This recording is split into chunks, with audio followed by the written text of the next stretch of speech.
સુરેન્દ્રનગરના સાયલાના સુદામડા ગામે હિસ્ટ્રી શીટરને ત્યાં પોલીસે તવાઈ બોલાવી।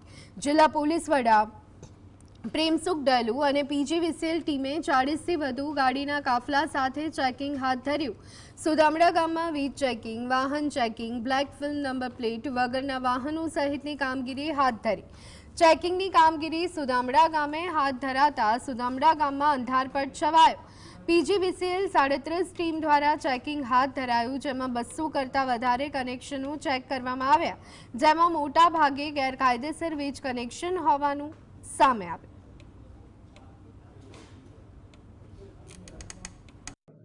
हिस्ट्री सीटर है અને બીજા બધા અનેક જે ગુનાઓમાં જે સંમલિત જે લોકો છે આના ઘર ઉપર વિશેષ રૂપથી ચેકિંગ કરી હતી। તો ઘણા બધા જે લોકોને તમામ લોકોને જે અત્યારે અમે ચેક કર્યા છે અને ઘણા બધા લોકોને ઘરમાં ગેરકાયદેસર વીજળીના કનેક્શન હતા। તો પીજીવીસીએલ ટીમ દ્વારા આના ઉપર કાર્યવાહી કરવામાં આવે છે।